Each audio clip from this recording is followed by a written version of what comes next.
Jaya Radha Madhava Kunja Bihari.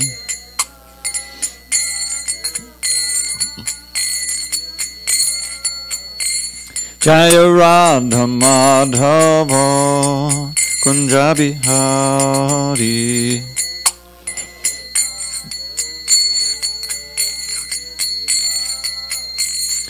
Gopi Jana Vallabha Girivardhari.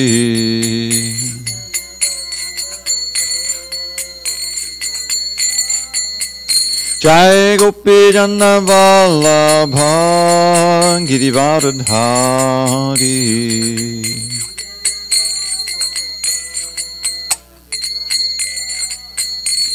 Yashodanandana Brajajana Ranjana. Yashodanandana Brajajana Ranjana.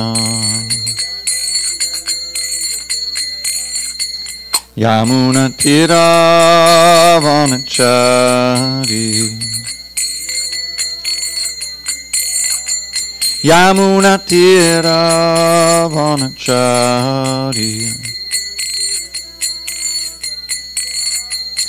Jaya Radha Madhava Kunja Bihari.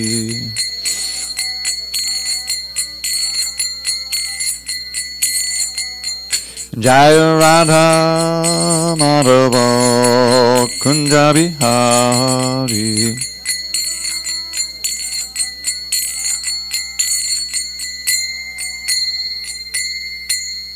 Jai Mr. Paramahansa Pradikacharya Astottara Shishimana Divine Grace Srila A.C. Bhaktivedanta Swami Prabhupada Ki Jai.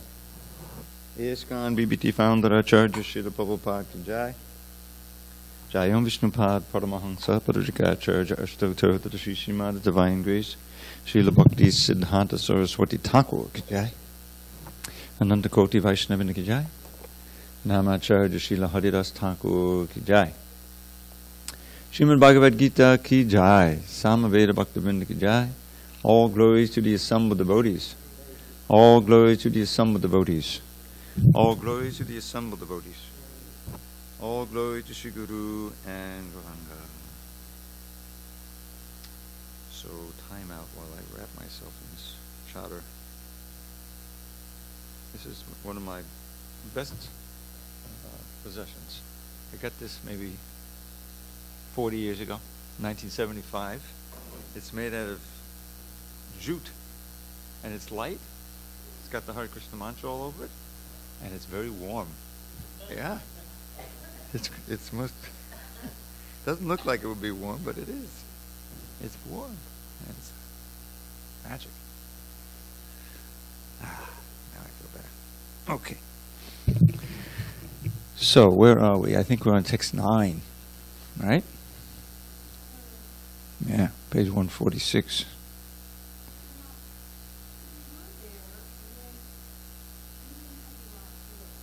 Oh, is that what it was? But did we read that one already?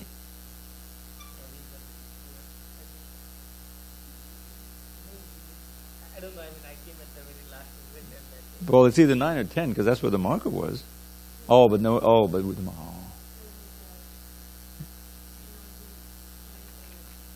Well, I know we didn't read Shriya Patiya Yagya Prajapati, so we definitely didn't do 10. Well, let's do 9 again, because 9 is a really important verse, so we're not bound by any hard and fast rules. Om Namo Bhagavate Vasudevaya. Om Namo Bhagavate Vasudevaya. Om Namo Bhagavate Vasudevaya.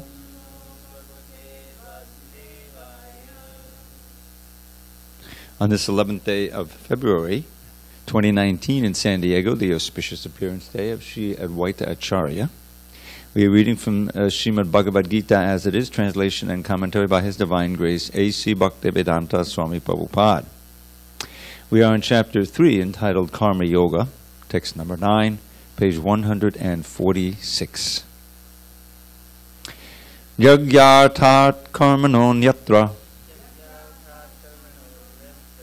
lokoyam karma bandhanaha tadartang karma kaunteya mukta sangha samachara. Yagyarthat karmano nyatra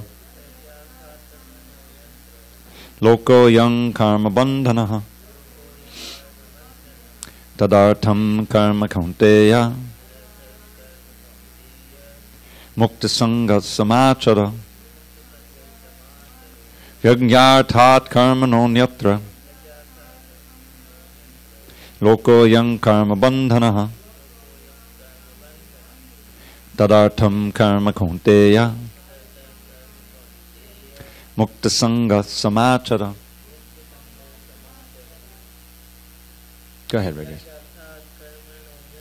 Yagyarthat karmano nyatra lokayam karma bandhanaha tadartham karma kaunteya mukta sangha samachara. Yagyarthat karmano nyatra lokoyam karma bandhanaha tadartham karma kaunteya mukta sangha samachara. No? Yagya arthat, done only for the sake of yagya or Vishnu. Karmanaha, than work. Anyatra, otherwise. Lokaha, world. Ayam, this. Karma bandhanaha, bondage by work. Tat, of him. Artam, for the sake. Karma, work. Kaunteya, O son of Kunti. Mukta sangha, liberated from association. Samachara, do perfectly. I'm going to have to call a timeout while I lower the volume on this. There's no one else here to do it. I don't think I know how to do it. So.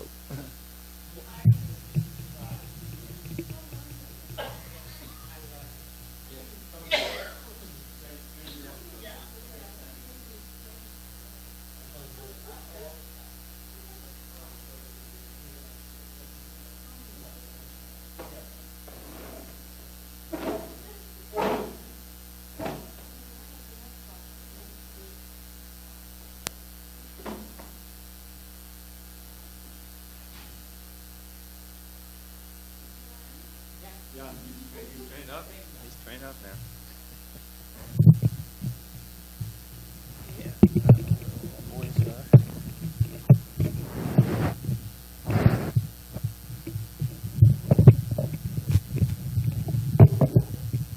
Okay. All right. Translation. Work done as a sacrifice for Vishnu has to be performed. Otherwise, work causes bondage in this material world. Therefore, O son of Kunti, perform your prescribed duties for his satisfaction, and in that way you will always remain free from bondage. Purport. Since one has to work even for the simple maintenance of the body, the prescribed duties for a particular social position and quality are so made that that purpose can be fulfilled. Yajna means Lord Vishnu or sacrificial performances. All sacrificial performances also are meant for the satisfaction of Lord Vishnu. The Vedas enjoin Yajno vai Vishnu.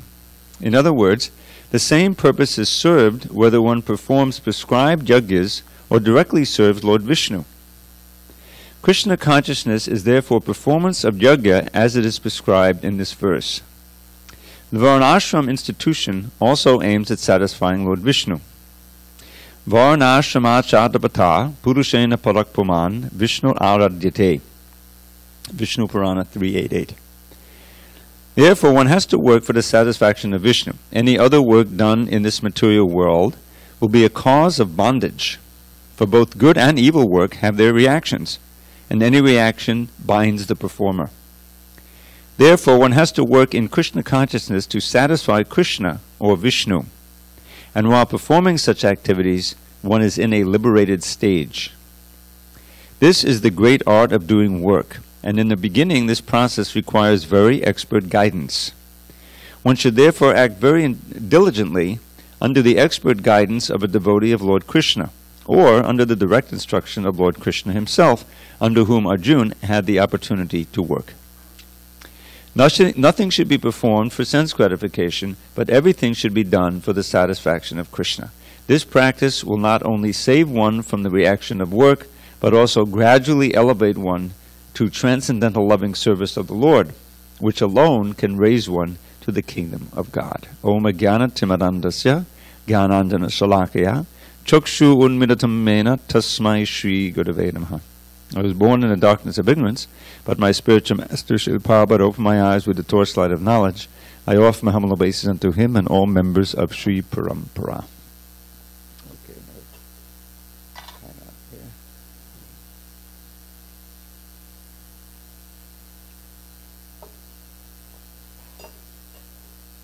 Okay. So this verse gives us the principle of work as a sacrifice for Vishnu. What that first sentence means is, which is a little bit ambiguous, work has to be performed as a sacrifice for Vishnu. Otherwise, work binds one to this material world. As it's now worded, it could be that work done as a sacrifice of Vishnu has to be performed. Well, I perform sacrifice for Vishnu. I come every Saturday and I sweep the temple. So I'm fine. I'm good. No. Whatever work you do has to be done as a sacrifice of Vishnu. Not just that some work that you do has to be done as a sacrifice. Anyway, it's a grammatical thing. But the meaning is clear. Is that as long as we're working on our own account, what we call fruit of work, Krishna will explain in the next chapter the difference between karma, vikarma, and akarma. So these have to be understood, and they may not be so readily understood. So karma, in that context, means fruit of activity, which is done at least according to the Vedic regulations. Within the ordinary varnashram system, the actual essence of varnashram is to please Vishnu. But varnashram can also be simply a way of organizing society. And in every society, there are the varnas. Krishna said, I created them. Chaturvarnya maya srishtam guna karma vibhagasha. That Chaturvarnya maya srishtam. These four varnas were created by me. Now what are those four varnas? The basic principle. You have the intellectual class. You have the managerial class, which is also a fighting class. You have the productive class, business and farming and finance, and then you have the manual laborers. And in every society, whether they're under the Vedic paradigm or following, or they're just living ordinary middle of Africa somewhere, you're going to have some people who are more intelligent, who tend to organize things, who are a little philosophical. Then you have those who are good at managing. They may have very charismatic personality, the leaders of men. And then you have those who are good at business and making money, or all the farmers. They create wealth. And then you have those who don't know how to do any of that stuff. They're just good at with their hands. You know, where don't you find those four classes? You find them everywhere. But if they're not organized according to the Vedic instructions, then this will just simply be a way in which all four classes are staying bound up and suffering birth, old age, disease, and death. The Brahminical class, the intelligent class, needs to be trained in the Vedas, in the Vedic knowledge, so that they can guide the other three classes, especially the Kshatriyas, who are really the managers of everybody. When the so-called Brahminical class, those who are intelligent, become corrupted, and they get bought off by the Vaishyas who have a lot of money, or they come in under the influence of the Kshatriya class because they have all the power, then society goes to hell. The example is the Brahminical class is the head of society. The Kshatriya class is the arms, fighting, you know, and the Vaishyas are the belly or the waist area, because they feed everyone, they create wealth, and the Shudras are the legs. They're the lowest class, but they're necessary for all kinds of things. So when the head is gone, or the head is mad, or the head is foolish, everything goes to hell, right? If your head is okay, and your arms are okay, and your belly is okay, you can manage, Mainly if your head is okay. If your head is crazy, then you're finished. So it all begins with this understanding that there's a mission in life. Like I made this little poem lately. Did I share this latest one with you? I'm getting a little senile. I may have forgotten. If I did, tell me. You're not that body, spirit, soul. So try to understand life's goal. To love the Lord as He loves you, and thus to your true self be true. Right? So, unless we come to the point, as in the last chapter, that without the body, we're spirit, soul, how can we understand what the goal of our life is? Because we don't understand who we are. This is the whole point. So it begins here with this understanding we're transmigrating from body to body. Krishna's like second or third instruction is Dehi nosmin yata dehi, that we're passing through this body. The body is changing, we're not. We're the knower of this body, the Chaitra Gya, the knower of the field, right?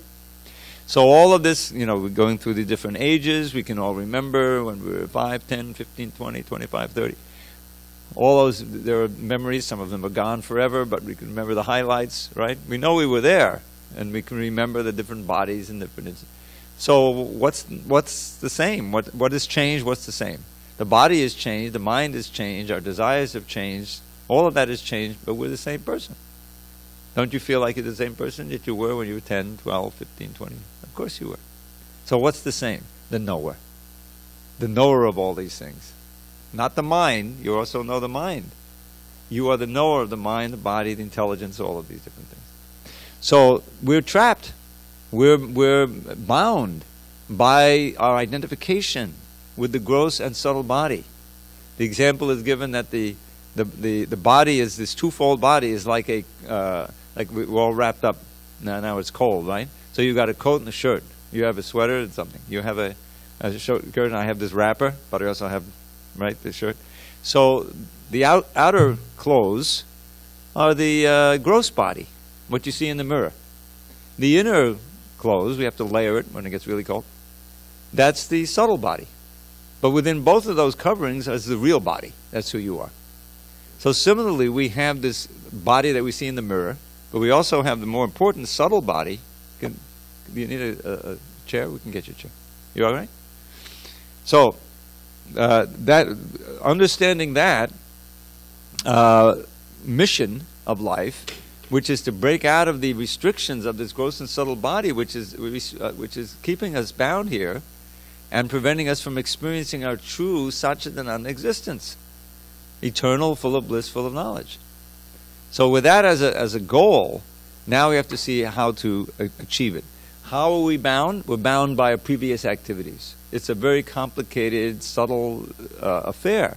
What you've done in the last life or earlier in this life affects your present life. It's very simple. I mean, we know that in one life, certainly. Oh, why did I, when I was a kid, not me, but someone may lament. Well, I was 18 years old. I was such a fool. Why did I take those drugs? Why did I was so foolish? I got drunk. Huh? Yeah, exactly. Yes, I got drunk and I drove and then I had an accident and now I'm in a wheelchair the rest of my life. Instant karma. You can, in those instances, everyone can experience that. But there's a much more subtle thing that happens. Something you've done in a previous life, or something you did in this life you don't even remember, and it changed the course of your life. Obviously, these things are going on. So, when you, it all depends on what you do. It affects how you're interacting with the modes of nature. So here, yagyartat, if you work karma for sacrifice. Now here, it's very important that Prabhupada says that done from only for the sake of yagya or Vishnu. That's yagya with a capital Y. In other words, yagya is another name for Vishnu. It's not that every sacrifice is Vishnu. This editing has been done here. Yagya means Lord Vishnu or sacrificial performances. what that said before we fixed it was a comma in there. Vishnu was sacrificial. It's not that all sacrificial performances are Vishnu, but that Vishnu is so much situated in sacrifice that he's meant to be sacrificed to, because that liberates us from the bondage of karma. The karma we have that's binding us is eradicated. Only Vishnu can do that. Krishna can do that. Karmani nirdhati kinchu the bhakti bhajam. This is in the Brahma Samhita. It says from Lord Indra down to the little germ, everybody is bound up by his karma. But karmani bhakti bhajam, one who is performing bhakti for Govinda, who is the supreme person, Govinda Madi Purusham. Govinda burns to ashes. Nirdhati means completely burns up. The karma. These activities are just like seeds. You plant a seed by engaging in a certain activity. It's very scientific, very intuitive. The seed of, like, the most obvious thing is addiction, right? Child is born, right? It's kind of a tabula rasa. They used to say, clean slate, you know. As the parents are, sometimes the child is born, tragically addicted to some drug. The mother takes the drug, or she can't stop drinking when she's pregnant. That's some karma the kid's got from previous life. He was born with fetal alcohol damage or already addicted to cocaine. That's obvious. But generally, the vast majority aren't. Okay, they're born a certain way, but they still have tendencies from a previous life, and the family they're born into is also dependent on their active previous life. So the whole thing is going on. Now, in the human form of life, you have a power, you have a chance to change that, to change the karma, to change the course of your life, if you come in contact with the source of knowledge. So you understand what your real problem is, and you understand the way to get rid of it. So here, the simple program, Yagyartar Kamano. One should act for the sake of Jagya. Mean not for your own benefit, for the benefit of Vishnu, for the benefit of Krishna. Now, then you say, well, how am I going to live? That's part of it. There's a proper way to maintain oneself in this lifetime so that you're not entangled. It's an art and it's a science. You need training. You have to have some guidance. Because especially in this age, you must go astray. If you have no better guidance from this Shastra, from the Guru, from the Sadhus, a source of transcendental knowledge, you're bound to act in such a way that you're going to be bound up. You're going to be bound up by one of those modes of nature, most probably passion and ignorance in this age. So acting for the sake of sacrifice, otherwise you'll be bound up in this world. Therefore, O Arjuna, tad artam, work for his sake, for the sake of Jagya or Vishnu, O Kaunteya, mukta sangha samachara. Then you will become free from attachment. Mukta is liberated from association or liberated from attachment in this world. Do it nicely. In other words, work in that way. Now, in this age, what's the most important Jagya we can perform? Who can say? Sankirtan Jagya. By the way, you have a veteran Sankirtan devotee here. How many years you spend on book distribution? Right? Yeah. That's just a warrior. That's a big sacrifice. I never could make that sacrifice. I tried hard, but you have to kind of overcome the false ego. I was too proud. But it means working hard for glorifying the Lord. Not for your own glory, not for money so you get a salary, but really for glorifying the Lord, which has such a deep satisfaction. I mean, I went on plenty of harinams. That's the basic sacrifice. Glorifying the Lord. You come back, you're tired physically, but it's a really sweet exhaustion because you gave it all up for Krishna. And so many people heard the holy name. You pass out so many mantra cards. You invite people to come. In other words, you're doing exactly what Lord Chaitanya says. This is right in the Bhagavatam. Yagya. What is the verse? It says, Krishna Varnam Tvisha Krishnam Sangopangasta Parshadam Yagyar Sankitana Praya Yajanti Hisume. There's that word yagya again. Yagya means, I think it's plural. So, this verse describes the advent or the appearance and activities of Lord Chaitanya in this age, right in the Bhagavatam. Right in the, Because how do we know that Lord Chaitanya is really an avatar? From the Shastra. You have to have a place in the Shastra where otherwise they're fake. So this verse and some other ones in the Mahabharata, they predict. So here it says, Krishna Varnam, Trisha Krishna. Now what is that Varnam? Krishna Varnam. Varnam can mean syllable also. So he's always uttering the syllables Krishna, Krishna, Krishna, as in Hare Krishna, Krishna, Krishna. That's one meaning of it. But his Trisha, his complexion is akrishnam. Not blackish like Krishna's, but golden. So that's another thing. Krishna Varnam, Trisha Krishnam, Sa Anga Upa Anga Astra Parshadam. He comes with his angas, means his intimate limbs. In other words, his closest associates, like the Panchatattva, like Nityananda, Advaita, and Srivas and Gadadhar. These are the Panchatattva. They were all very intimate associates. But he had a wider circle of associates. It's the Upa Angas. And Astra. Astra is weapons.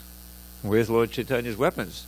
It's not like Krishna. Krishna had his chakra, When he got out of Vrindavan, he didn't start using weapons till he left Vrindavan. Because he's a coward boy. What weapons does he have? So if he has to kill Dhenukasura, the donkey demon, he just grab hold of his hind legs and just whip him around. Even Kamsa, he didn't use any weapons. He used the fists, right? Although there it was kind of borderline. He did have the tusks. He killed, but that's not a weapon. But then when he gets into Mathura and Dwarka, then he used the chakra, and arrows also. So, but Lord Chaitanya has no weapons. His hands are open. But his weapons are the holy name.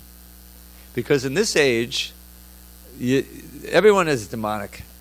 Everyone has got, so many demonic tendencies. So if you're going to kill the demon, you wipe everybody out. But it's not time for that. It's not Kalki time yet. So rather than kill the demons, you kill the demonic mentality in the hearts and leave only the saintly. You see?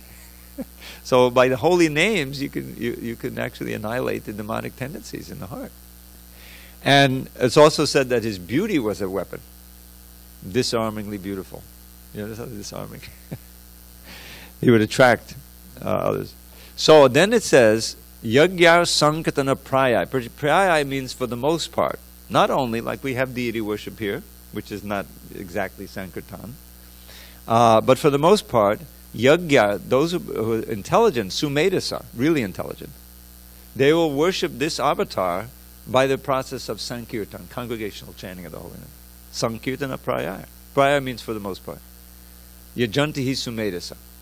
So that's performing sacrifice. Now that's a great sacrifice. You just chant one holy name, and you've just eliminated lifetimes full of karma. That's the power, But that's not the real goal of the chanting. The real goal of the chanting is pure love for Krishna, which includes way beyond mukti.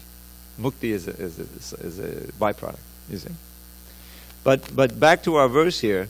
Here he's saying that in our daily life, we have to come to the point where every action is being done for the sake of Krishna. Even the activities where we have to maintain ourselves. That's why we have prasadam. We're eating, but we're eating Krishna prasadam, and we're eating so to get strength to serve the Lord. Then it's a purifying act. It's an act of loving exchange. You give Krishna the food for his sake, and then he gives it back. You can eat it. You see? It's a loving exchange. Where did the ingredients come from? It came from Krishna. You recognize that when you're cooking. The skill, came from Krishna, the intelligence. It's all coming from Krishna. You're offering it back. How do you worship the Ganges? Take a little Ganges water, offer it to the Ganges. Right? So it's not the offering itself that's important, it's the mood. Krishna wants the love. He doesn't want anything material. All of this is just an arrangement for us to worship him and to meditate on it and to hear about him. So that's how we perform sacrifice. And if we do that, we'll remain free from attachment to this world. We'll be free from bondage. And along the way, you can feel yourself becoming freed. Because after all, it's the attachments, it's the addictions, it's the enthrallment with Maya that's keeping us bound and keeping us miserable.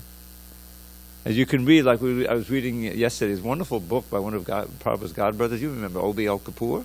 I really liked O.B.L. Kapoor. He was a friend from his days in the Gaudiya Math, And he reconnected with him in Vrindavan when he went back in 67 to recuperate from his stroke. And then after that, I remember when I was working at BTG, it wasn't long before we got an article that Prabhupada wanted by O.B.L. Kapoor that Prabhupada wanted printed. And he wrote some really nice books. He was really an English professor, a teacher, and philosophy professor. And he wrote this book. I was doing some research today, is the appearance day of Srila Advaita Acharya, one of our great, member of the Panchatattva, actually Vishnu Tattva. Huh? Mahavishnu, yeah, he's God. But he took the role of a servant of Lord Chaitanya. He was older. He was a good 50 years older, actually. Anyway, it's a long story. It's a wonderful remembrance. But he wrote this book called The Associates of Lord Chaitanya, and one of them, of course, is Advaita Acharya. And he gave a nice little summary of his life, So, and he saw the condition, even in those days. This was back in the mid-1400s in India. And Navadvip was the center of learning of all of India at that time. But what kind of learning was going on? A lot of it wasn't bhakti. It was a lot of nyaya, which is logic chopping, arguing back and forth, and karma kanda, and the smarta Brahmins who were all wrapped up in the Smriti regulations, and a lot of Mayavad, Mayavadi philosophy. So Advaita Acharya saw that the only one who can cure this, who can remedy this situation, is Krishna himself. So he saw, well, I'm going to pray really ardently for the advent of Lord Krishna to come down and fix it. So there's a verse in one of the Puranas about how Krishna really likes it when you worship him with tulsi leaves, just like we do when we offer anything on the altar. It all has every preparation has to have a tulsi leaf on it. And you learned that early on.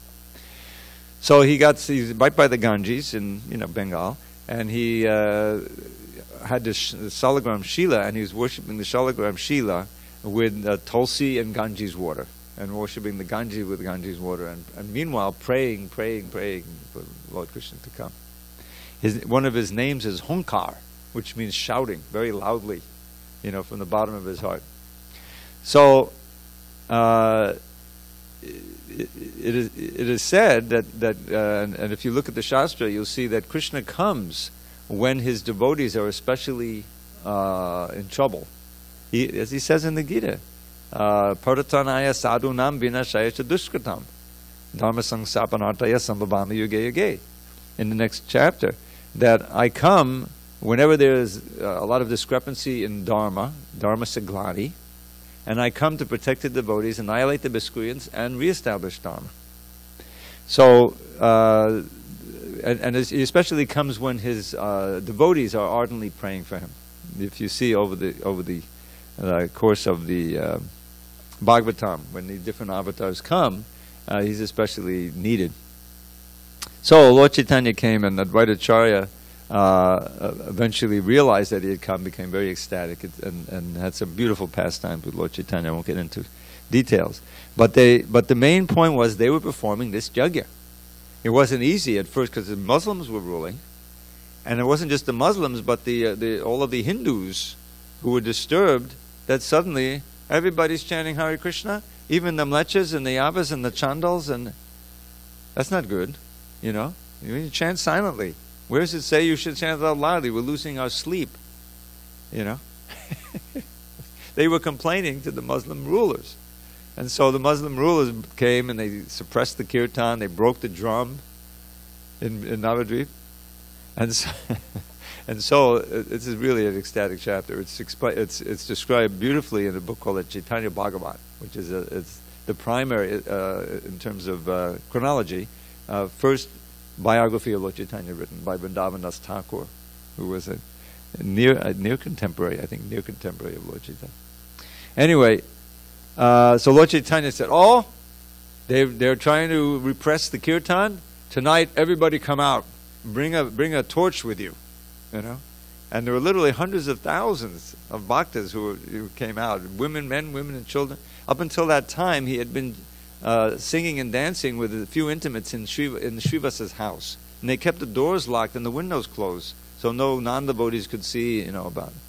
And in fact, Lord Chaitanya got cursed by a Brahmin who couldn't get in to see. So he became very angry, took his thread, and cursed Lord, I curse you to not have any material opulence, to always be poor. Lord Chaitanya thanked him. He said, thank you very much, that's a blessing. He saw material opulence as a binding, But this time, no, everyone was going to see Lord Chaitanya dance. They all wanted to see him dance because they heard how wonderful he was. So he came out in the evening, and they, all the men, women, and children were out there with their torches, hundreds of thousands of them. And they all started going to the Qazi's house. The Qazi is a sheriff, Muslim sheriff. So he says, oh my God, this is like a civil disobedience. He sent out, it's described, he sent out his men, to suppress it.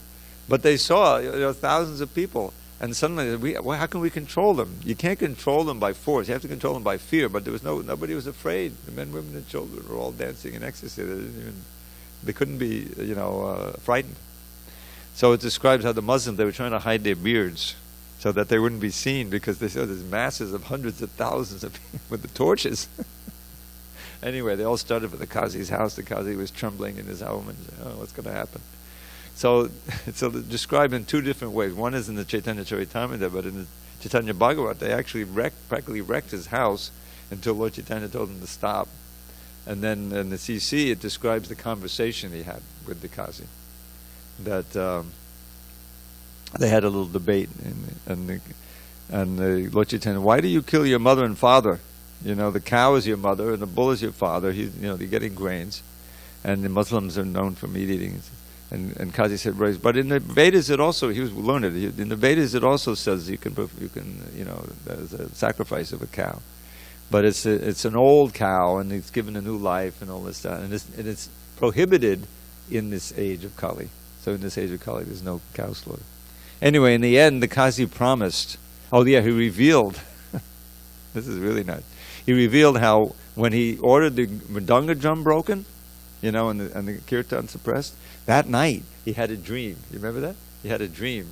And on the dream, this big lion came on his chest and warned him not to do it again. Otherwise he would kill him and all his relatives or something like that.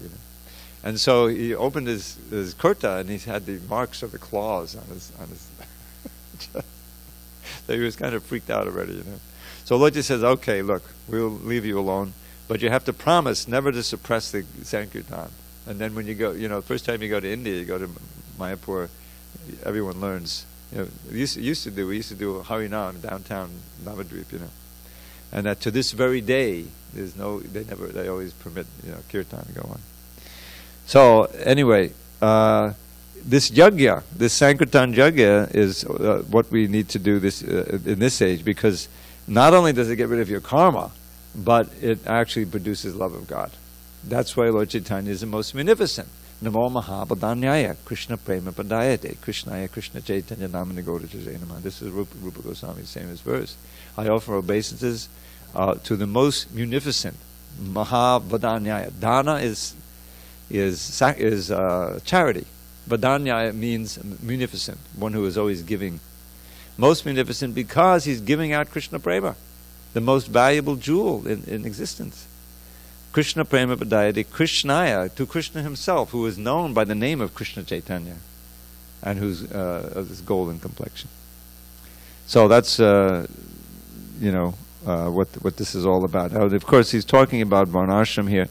That Varnashram is really meant for satisfying Vishnu. This is explained here in the Vishnu Purana, and also in the second chapter, first canto.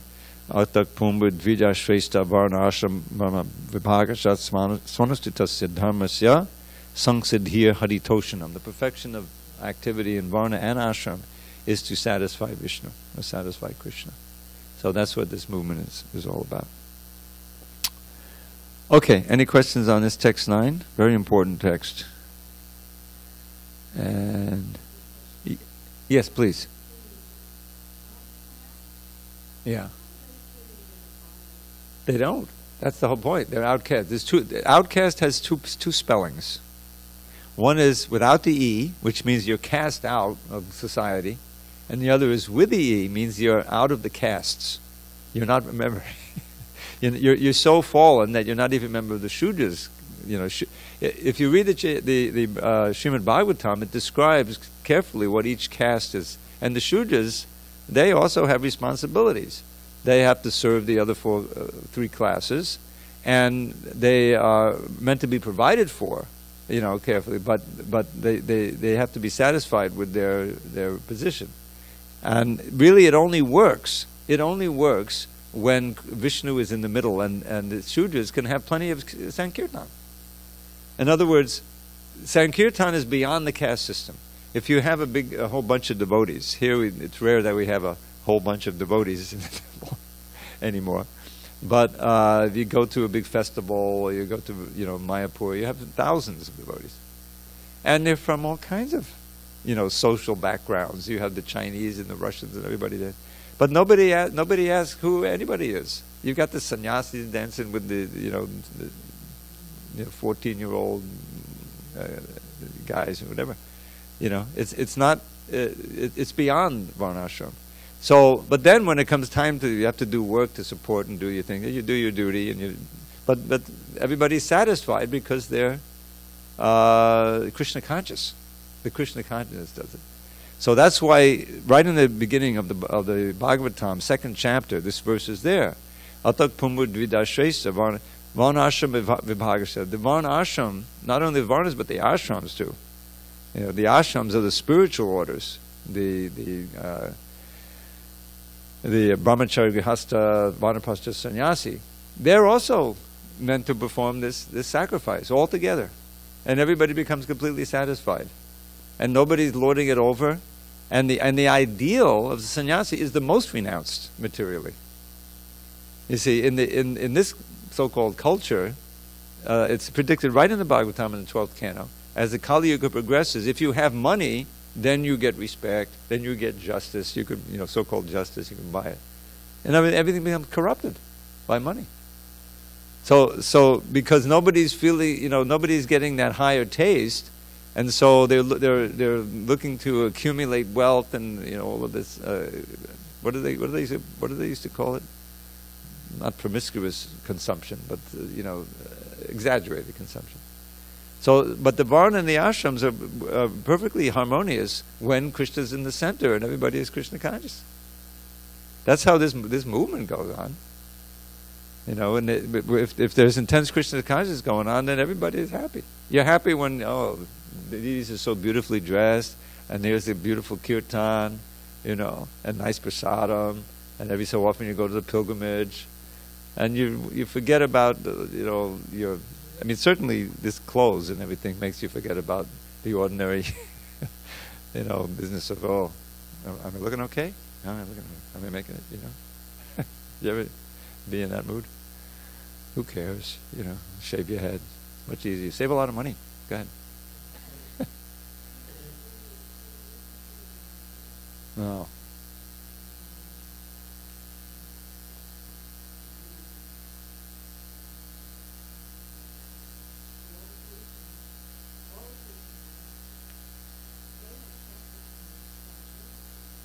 Yeah. Oh, sure.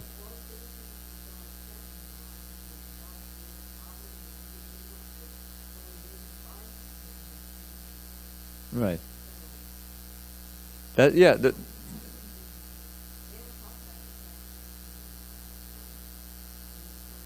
It's just a way of structuring. Yeah.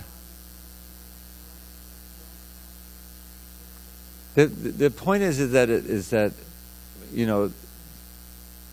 when you're in a relationship of love, which is what we're talking about, then just to see, just to be with, the main thing is to get the association of the beloved, and to see that beloved is happy, then you're satisfied.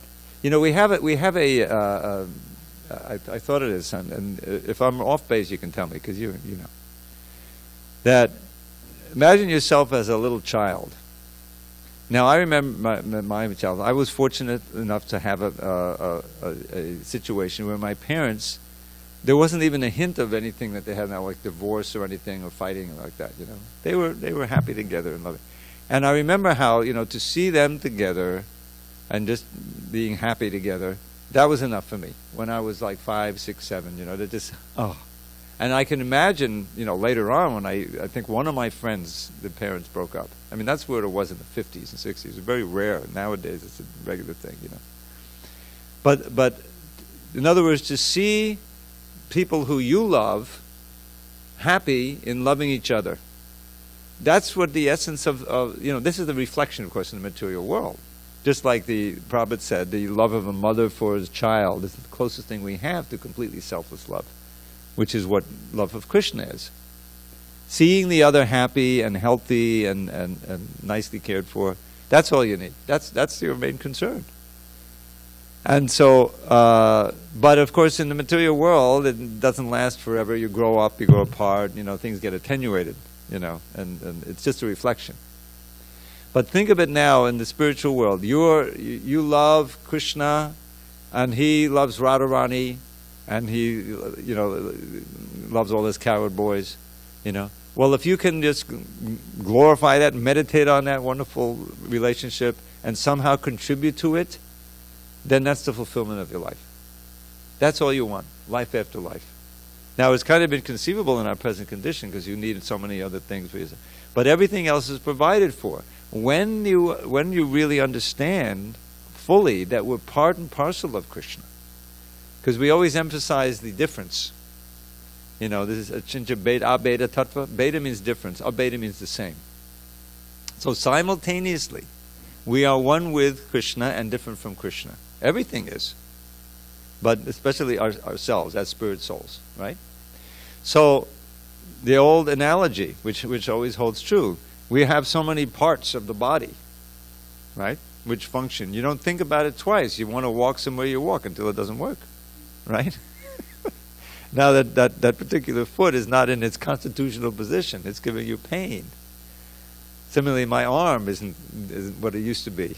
You know, there's some kind of chronic thing going on in there, you know. I mean, it's not life-threatening, but it's annoying, yeah.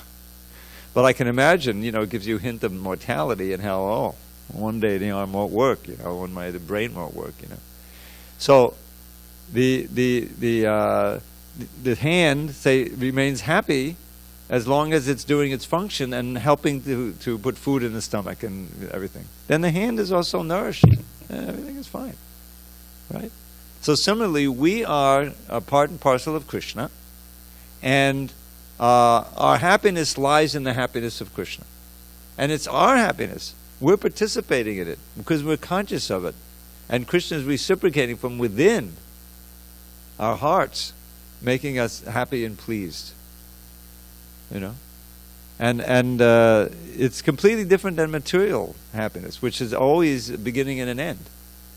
If you can always be in that mood of being conscious of Krishna and glorifying and whenever possible serving for his pleasure and taking your pleasure there. This is a statement by Jiva Goswami, the great intellect, the philosopher. Bhajaniya parama purusha sukha matram swasukha dvam. I remembered it. That's what I'm trying to remember. Bhajaniya parama purusha, the worshipable supreme person, Krishna. Sukha matram, only the happiness of that supreme person, taking your swasukhatvam, your own happiness. Your own happiness, finding your own happiness exclusively in the happiness of the supremely worshipable person. That's bhakti. That's exactly what Rupa Goswami says. Anyabhilasha shunyam, not covered in the slightest by desires, personal desires in the category of jnana, karma, etc. Impersonalism or liberation or ordinary sense gratification. That's pure bhakti. All right, we've come to the end of our lesson. I'm sorry we spent all that time. But this was a half-fast day, so maybe that's why I got a little bit